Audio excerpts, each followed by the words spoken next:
이스라엘 백성들이 이렇게 수문학 광장에 모여서 율법 책을 읽었다고 했습니다. 이런 이야기가 있습니다. 이탈리아의 한 소아마비 소녀가 살았습니다.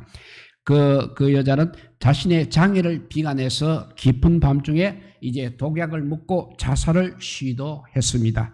하지만 아침에 눈을 떴을 때는 오히려 정신이 더 맑아졌습니다. 왜냐하면 그의 어머니가 딸의 자살 의도를 눈치채고 독약이 든 병에 영양제를 놓아놨기 때문입니다. 그 소녀는 다음날 강물에 또 뛰어들었습니다. 그러나 주민들의 눈에 띄어 즉시 구조가 되었습니다. 어느 날 소녀에게 이제 한 친구가 찾아왔습니다. 친구야, 너가 아니면 아무도 못할 일이 반드시 있을 거야. 그것이 무엇인지 하나님께 물어보지 않겠냐 했습니다. 그래서 그 소녀는 그때부터 열심히 기도하며 그 대답을 구했습니다. 자신의 존재에 대한 존엄성을 깨달은 그 여자는 지금 방송국의 인생 상담가로 활동하고 있다고 합니다. 삶의 위기에서 새로운 기회를 되찾은 인생이 되었습니다. 우리 인간의 시련과 위기는 곧 우리 하나님의 우리 하나님의 기회인 것입니다. 본래 위기라는 말이 위자는 위험이라는 말이고 기자는 기회라는 말의 두 글자의 합성어입니다. 그래서 위기에는 항상 이 위험이 내재하고 있는 동시에 또한 또 따로 보면 기회도 된다는 말인 것입니다. 이런 면에서 우리가 만든 위기는 바로 하나님의 축복의 신호라 이렇게 말할 수 있겠습니다. 시련과 위기가 바로 우리를 온전한 인간으로 만들어 준다는 것입니다. 시련과 위기는 우리 인생을 정말 풍성하게 만드는 좋은 재료인 것입니다. 그래서 세계적인 작가들은 모두 그 시련을 재료로 해서 불후의 명작들을 남겼습니다. 역사상 위대한 업적을 남긴 사람들은 보통 이런 극한 시련과 위기를 만났을 때 오히려 삶의 풍성한 열매를 맺었던 것입니다. 그 예를 보면 유명한 존 버년이 있습니다. 그 사람은 얼음장 같은 감옥 속에서 철로 역정을 집필했습니다. 파스텔은 반신불수 상태에서 질병에 대한 어떤 면역체를 개발했습니다. 그리고 프란시스 파크맨이라는 사람은 시력이 약해서 종이에 항상 커다란 글씨로 미국사라는 20권의 대작을 집필했습니다.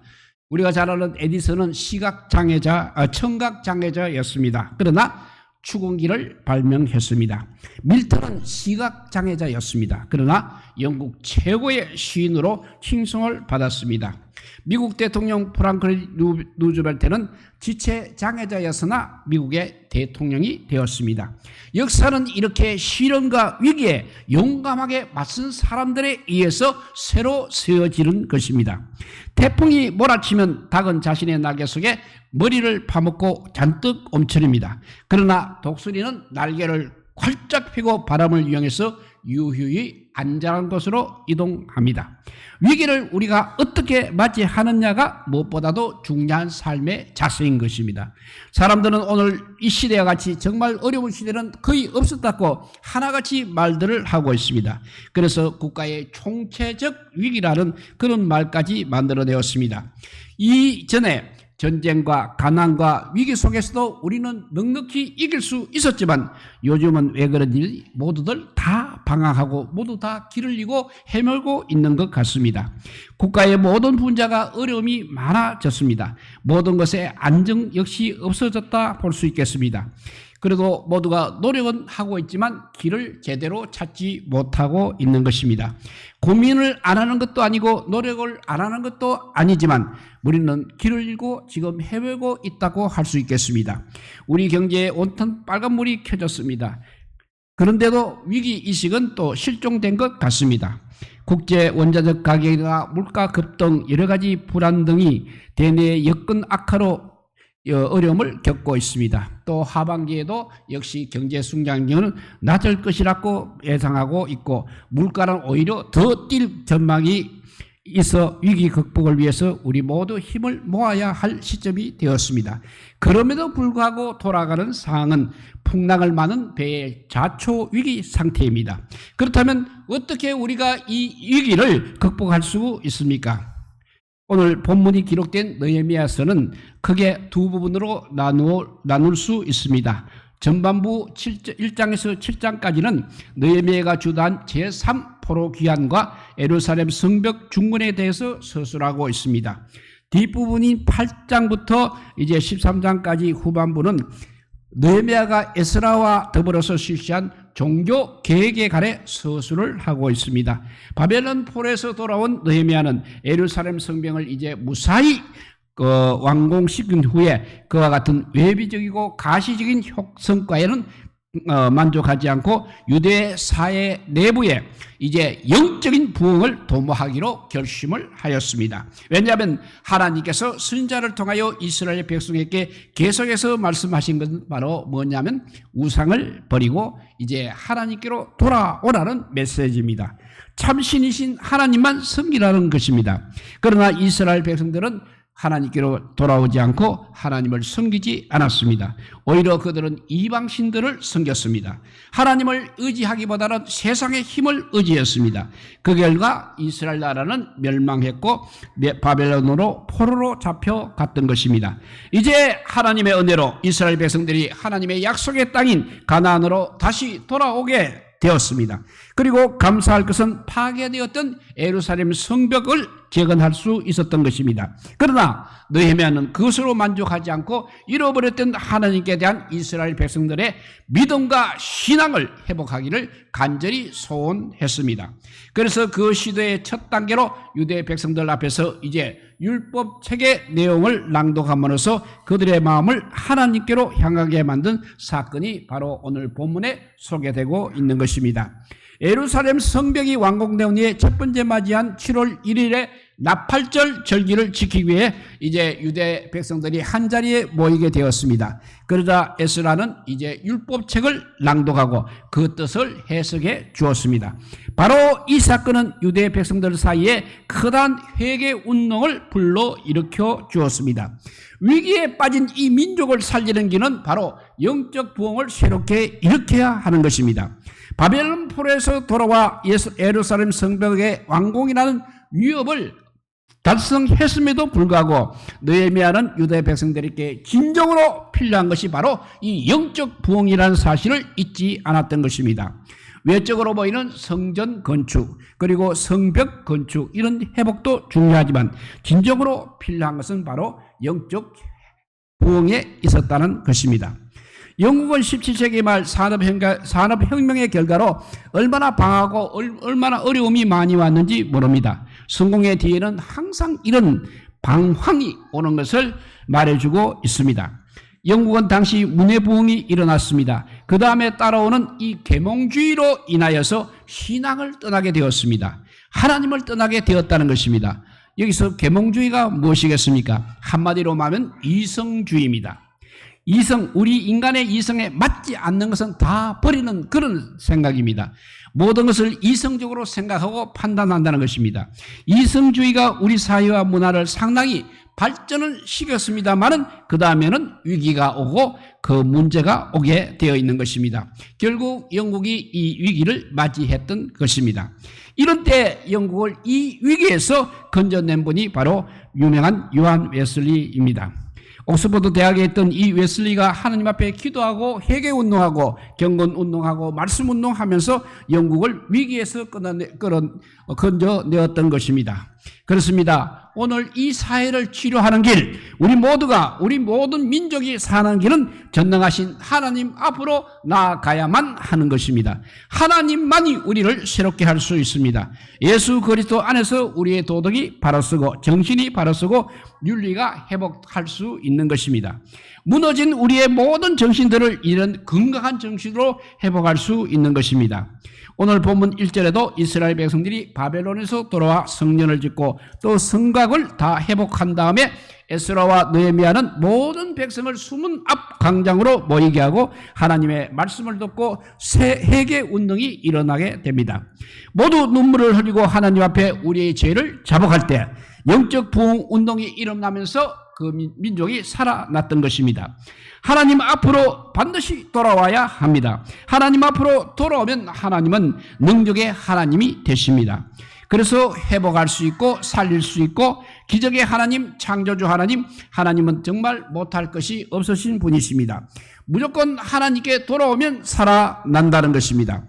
선지서 아모스 5장 4절에서 6절을 보면 여호와께서 이스라엘 족속에게 이와 같이 말씀하시기를 너희는 나를 찾아라 그리하면 살리라. 베델을 찾지 말며 길갈로 들어가지 말며 브엘세바로도 나아가지 마라. 길갈은 반드시 사로잡히겠고 베델은 비참하게 될 것이라 하셨나니 너희는 여호와를 찾아라 그리하면 살리라 이렇게 말씀하고 있습니다. 또 호세아서 6장 1절에 보면 오라 우리가 여호와께로 돌아가자. 여호와께서 우리를 찢으셨으나 도로 낫게 하실 것이요 우리를 치셔서나 사며 주실 것임이라고 말씀하고 있습니다. 그렇습니다. 무조건 하나님을 찾으면 살게 되고 일어나게 되고 회복의 은혜가 임하게 되는 것입니다. 영적으로 병들면 모든 것이 다 병듭니다. 그러나 영적으로 건강하면 반대로 모든 것이 건강해지는 것입니다. 영적으로 풍성하면 또 모두에게 풍요로움이 오는 것입니다. 영적으로 우리가 하나님 앞에 바로 서게 되면 우리는 바른 인생을 걸어갈 수 있는 것입니다. 바른 인격이 됩니다. 바른 양심으로 돌아오게 됩니다. 그래서 건강한 사회가 됩니다. 영적으로 안전해야 평화가 찾아오는 것입니다. 그렇습니다. 우리 하나님께서 인도하시는 곳에 바로 평화가 있다는 것입니다. 우리 인간은 먼저 영적으로 살아야 합니다. 동물은 그냥 본능적으로 살고 있습니다. 그러나 사람들은 본능적으로 살게 되면 위기가 오는 것입니다. 사람은 영적 감동을 받아서 하나님을 향하여 하나님을 따라가는 삶이 될 때 동물과 차이 나는 삶이 되는 것입니다. 그러나 사람은 본능적으로 살면 항상 위기가 옵니다. 사람은 영적 감동을 받아서 하나님을 향하여서 하나님을 따라가는 삶이 될 때 동물과 차이 나는 삶이 되는 것입니다. 오늘날 우리 인간이 동물처럼 이렇게 과격하고 동물처럼 이렇게 추하고 동물처럼 그렇게 살게 되는 것이 이 모든 위기가 바로 원인은 하나님을 떠나는 데서 오는 결과라 할 수 있겠습니다. 하나님을 찾아서 이제는 우리를 회복해야만 하는 것입니다. 하나님 앞에 우리가 바로 설 때 우리 모두가 바로 서게 되는 것입니다. 하나님 앞에 영적인 자유가 있을 때 참 자유가 오게 되는 것입니다. 하나님의 자유, 하나님을 떠난 자유는 바로 세상에 매이게 되어 있습니다. 그리고 가정 파괴와 불행에 매이게 되어 있습니다. 많은 사람들이 바로 여기에서 못 벗어나고 있습니다. 그렇다면 우리는 어떻게 살아야 하겠습니까? 먼저 우리 그리스도인들이 영적으로 살아야 합니다. 비록 우리가 여러모로 성공적인 삶을 유지한다 할지라도 영적인 부흥을 계속해서 추구하지 않는다면 하나님과 우리의 관계는 점점 멀어질 것이고 결국 우리 인생은 하나님 보시기에 실패한 인생이 되는 것입니다. 그러기에 이 나라와 이 사회를 살리는 책임은 누구보다도 우리 그리스도인들에게 있는 것입니다. 영적 부흥은 바로 믿음의 영성 회복이 되겠습니다. 믿음의 영성이 그러면 무엇입니까? 다니엘 명이라는 한국 사람이 있었습니다. 이 사람은 초등학교 시절 아버지 사업이 망하여서 미국으로 와서 고등학교까지는 공부를 대강 하다가 이제 대학에 들어가서 그래도 공부를 열심히 해서 미국의 공인 회계사가 되었습니다. 성적이 너무 좋았습니다. 그래서 미국의 제일 큰 회계 감사 법인 중 서열 1위에서 4위까지 회사로부터 일을 함께 하자는 제의가 왔습니다. 제의를 받았습니다. 제일 큰 회사인 아서 앤더슨이라는 회사에서 최고의 연봉을 주겠다는 제안이 왔을 때 알아보니 그 회사는 주일 성수를 할 수 없더라는 것입니다. 그래서 나머지 세 회사도 알아보았습니다. 역시 거기에도 주일 성수를 할 수 없는 것입니다. 그런데 서열 6번째 작은 회사에서는 연봉도 작고 회사도 작습니다. 그런데 주일을 성수할 수 있게 해준다고 약속을 하였습니다. 그래서 그 회사를 택해서 들어갔습니다. 다른 친구들은 모두 다 이 다니엘 명을 보고 모두 바보라고 그렇게 했습니다. 그러나 그는 목사 집안입니다. 큰 할아버지가 총신대학교를 세운 분이십니다. 그렇기 때문에 주일 성수를 못한다고 명신홍 목사일 겁니다. 아마 그분이 명신홍 목사님이 그분의 큰 할아버지가 됩니다. 그래서 주일 성수를 못한다고 하는 것은 있을 수 없는 일이고 자신도 그렇게 믿고 있기 때문에 머뭇거림 없이 그렇게 결정을 했습니다. 최고 연봉을 받을 수 있는 것을 포기하고 작은 회사, 작은 연봉을 계약하고 나올 때 세상 사람들은 바보처럼 보였습니다. 그렇지만 문제는 하나님께서 어떻게 보시는가가 중요한 것이 아니겠습니까? 그런데 그로부터 1년 후에 1위 회사는 채무관계로 문을 닫았습니다.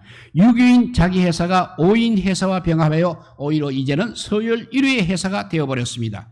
그리고 하나님께서는 이 주일 성수하는 젊은이에게 야곱의 복을 주셔서 IBM 컨설팅 팀장을 거쳐서 GT 컨설팅 소속으로 미 8군에서 1조 원 규모의 예산을 다루는 프로젝트 팀의 팀장까지 맡게 해 주셨습니다. 다니엘 명은 이렇게 간증합니다. 나는 주일을 성수하기 위하여 꼴찌를 택했습니다. 그런데 하나님은 꼴찌를 1등으로 바꾸시더라고 했습니다. 그렇습니다. 믿음의 영성이 바로 삶을 승리하도록 이끄는 것입니다. 교회마다 절실하게 바라는 한 가지 소원이 있습니다. 교회마다 누구나 다 바로 영적 부흥을 바라고 있습니다. 영적 부흥이 바로 교회의 바람입니다. 궁극적으로는 우리 주님의 간절하신 바람일 것입니다. 사실 성부 하나님께서 예수님을 이 세상에 보내신 목적도 예수님께서 부흥의 영이신 성령님을 우리에게 보내신 것도 역시 영적 부흥 때문인 것입니다. 18세기에 영국 대부흥의 지역이었던 히필더 자신의 영적 부흥에 대해서 히필더는 이렇게 간증했습니다. 십자가의 사랑을 깨닫고 회개했을 때 나의 죄짐은 사라지고 수심에 잠겨있던 내 영혼에 하나님의 사랑으로 인한 기쁨과 평안이 임하였다고 했습니다. 그렇습니다. 회개함으로 예수님을 만나 그 영혼이 새롭게 되면 죄에서 자유케 되고 이제는 하나님을 향한 사랑으로 살게 되는 것입니다. 그것이 바로 부흥인 것입니다. 이런 아름다운 부흥, 주님을 기뻐하시는 영적 부흥이 우리 영혼에 늘 가득하기를 소망합니다. 그런데 중요한 것은 이러한 개인적인 부흥이 있으면 거기에 머물지 않고 반드시 다른 사람들에게 전파된다는 사실입니다. 마치 불길이 계속해서 퍼져나가는 것 같은 것입니다. 그래서 기도 합주의 운동으로 유명한 데이빗 브라이언트는 영적 부흥의 전개에 대해서 이렇게 언급을 했습니다. 첫째, 한 사람이 하나님 앞에 회개하게 되면 영적 부흥을 체험하게 된다. 그리고 교회 부흥을 위한 중보 기도가 있게 된다. 두 번째, 말씀 선포 앞에 교인들의 회개와 각성이 일어나게 된다. 세 번째, 교인들은 형식적인 신앙에서 벗어나서 생명력 있는 신앙적 삶을 시작한다. 넷째, 교회는 성령 충만에 대한 강한 소망을 갖게 되고 사역들이 활성화되며 전도 및 선교의 사명을 감당한다. 다섯 번째, 이 모든 것이 주변에 파급되면서 하나님 나라가 곳곳에서 확장된다고 했습니다. 그렇습니다. 하나님께서는 오늘날에도 이러한 부흥의 불길을 확 점화시키고 타오르게 할 개인과 교회를 찾고 계십니다. 하나님과 동일한 소원을 지닌 사람들, 부흥에 대한 소망과 열망으로 살아온 사람들을 사랑하시며 아름답게 사용하실 것입니다. 우리들 모두가 하박국 선지자처럼 한마음의 비전을 가지시기를 바랍니다. 하박국 3장 2절을 읽어봅니다. 주여, 주의 일을 이 수년 내에 부흥케 하소서, 이 수년 후에 나타내시옵소서 라고 하박국의 비전을 말씀드리면서 우리 모두 부흥의 불길에 영적 부흥이 일어나시기를 주님의 이름으로 축복드립니다. 기도하겠습니다. 사랑의 하나님 감사합니다. 우리는 아버지 자꾸 물질만 바라보고 살았습니다. 물질이 풍성하면 근심 걱정이 다 사라질 줄 알았습니다. 이 세상은 절대 그렇지 않다고 오늘 아버지 오늘 말씀이 우리에게 가르쳐주고 있습니다. 이제는 아버지 물질이 중요한 것이 아니라 영적 부흥이 중요하다고 우리에게 말씀해주고 있습니다. 그래서 아버지 말씀을 읽고 기도하며 하나님께 가까이 가는 저희들 되게 하여 주시옵소서.